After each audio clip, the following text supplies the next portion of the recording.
Once again, today's episode is sponsored by Public Driving School, which is located inside Chado, just behind Trade Fair. Contact the numbers on your screen for further inquiries. Thank you. Hi, Coach Hello, Ernst. Selby. How are we? We are good. How about you? Oh, I'm fine. I'm glad hearing from you today. Okay. So, Coach Ernst, what are some of the checks that you do before you move your car in the morning? Okay, so these checks are routine checks, okay, and you do them from time to time to ensure everything is in order with your vehicle. Okay. So every engine does not look the same. Once you know the things you are looking for, you can easily find them by the inscriptions on them.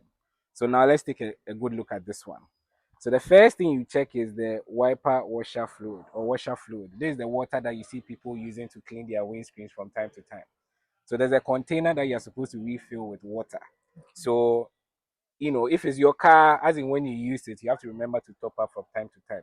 If it's not your car and you're not sure, you can just top up when it is full, then you know that it's full. So that anytime you need it, you can use it. Okay. As long as you don't use it, it is always there waiting for you. Okay. The modern cars today have sensors on the dashboard that prompt you when it is going low. So if you have such a vehicle, you don't have to be checking it manually every day. The second thing you check is the engine oil. So with the engine oil, this is where it goes to. However, there's a dipstick that you use to check the level from time to time. So let's check for this one. Okay. So when you check, you take the dipstick, you are looking out for two things. You are looking out for how dirty the oil is and the level. And for the level, we have two marks here which point to the level. The first dot here is the minimum, and then this is what the maximum. So you make sure the oil level is at least at the maximum level. Just like blood is to the human body, engine oil is to the engine. So if you are driving on low oil, the engine can easily break down and you be in serious trouble. So make sure you service your car make sure you service your car regularly and make sure the oil is always at the right level. Okay. So after checking, most people, because of accuracy, they clean and then what? They They fix dip it the in dipstick again. back and then what? They check again. By doing Okay. so, you get the actual level. And the best time to check the engine oil level is when the car has been parked for a long period, let's say overnight. You park your car overnight. When you wake up in the morning, all the oil would have drained back into the oil container. So when you check, you get the accurate level. What we Okay. checked is not necessarily accurate because I've moved the car basically all day. So some of the oil is still in Around. circulation. Yeah. All right. The next one is the coolant. So with the coolant, you can see on the lid here, we have coolant. Now with the coolant, you either use water or a cooling agent. The water is the cheapest alternative and it also works effectively. The only thing about water is it easily evaporates, so you have to be topping up from time to time. Also, make sure the water is coming from a good source. Sources of water like rainwater and well water are not good for the engine because they contain a lot of ions and they can easily cause rust as it circulates to cool the engine. So if you are using water, just use pure water. If you don't want to use water, use a cooling agent. The cooling agent is much more effective and very friendly to your engine.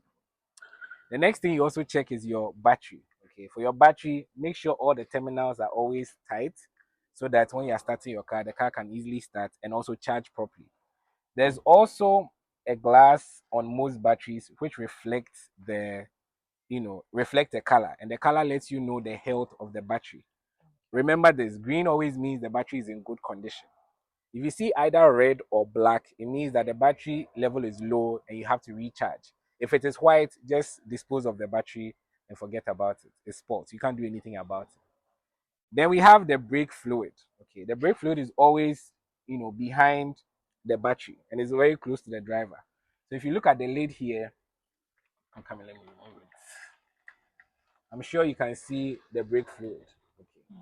So make sure the brake fluid level is always at the right level, is at the maximum level.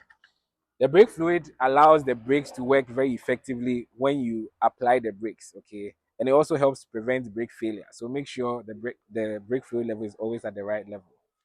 Now, so these are the basic things you check. For some manual cars, we have a container for ATF, that's automatic transmission fluid. So if it has it, you what? You also check and make sure the level is right. Now, last but not the least, you go around and do a physical inspection for your tires. So for your tires, you check for cuts, you check for damages, and you check for the level of wear and tear. You can see this tire is very solid. The threads are also thick. The pressure is okay, and everything is intact. So you check that for all All the the, four tires. all the four tires. If there are, any piercings anywhere, you can, easily detect it. Drive to a organizer, so they fix it for you. If the tire pressure is low, you pass by a organizer, they'll pump the tire for you. So anytime you are done with your routine checks, make sure you close the bonnet very well and it's very secure. When it's secured, your fingers will not be able to fit under the bonnet.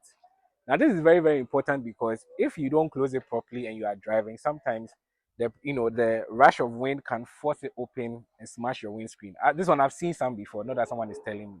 So you need to make sure your bonnet is always properly closed before you set off. So basically, these are the routine checks. Okay, so Coach James, let me take you back. Does that mean that since the cooling agent doesn't evaporate, does that mean I shouldn't be topping up? When I buy it once, it will just be in the car forever?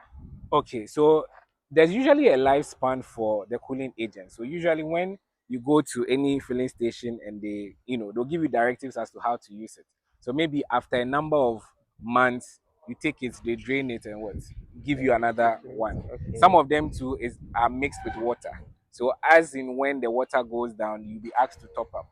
But the rate at which it evaporates is Very much low. lower than the raw water. Yeah. Oh, okay.